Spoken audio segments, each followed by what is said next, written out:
the presence and the power. Heaven letter number 4839.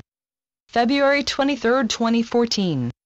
If you were to sit down with me today, and you had 25 words or less to say to me, what would you say? I will tell you something. You might prepare 25 words, and, when your turn came, you would say something else.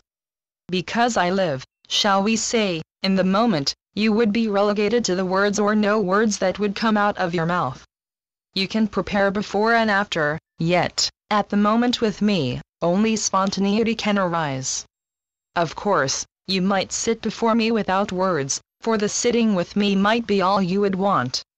You just might want to relish the silence with me, and, no longer would words rise from you. You might find yourself delving deeply into my heart. You might dive into my heart. You might swim in my heart in perfect harmony.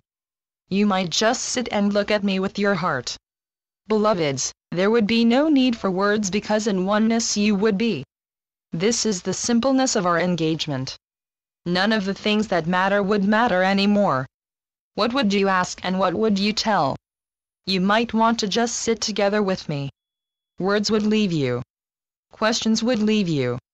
Comments would leave you. You might not think of anything. You would have entered eternity and infinity. What words could compare? You would not even think of going on a tour with me, for the silence we would share would be enough. Be enough?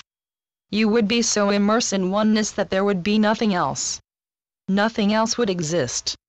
Existence would exist. You would be enthralled yet not conscious of being enthralled. You would know saneness at the very moment you would lose your mind and know your capacity for love.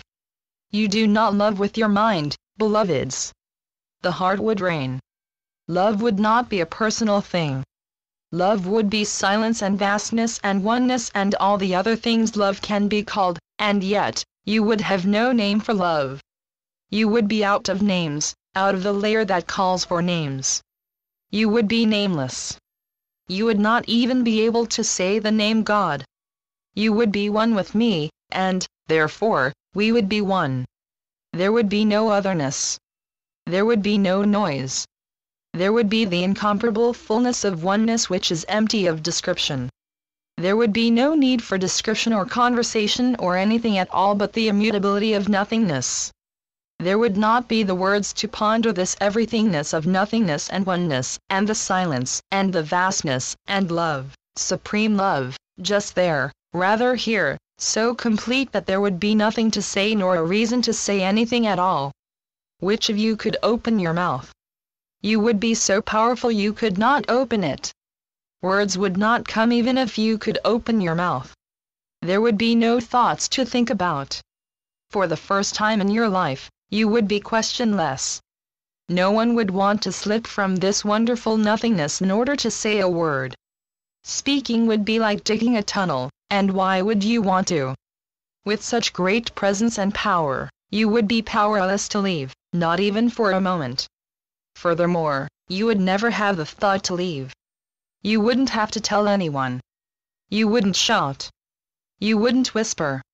You would be in awe, yet awe would not exist either. You would be, beloveds. You would be, and you would know only beingness, and thrive, so to speak, in beingness within which there is no speech. Channeled by Gloria Wendroff. heavenletters.org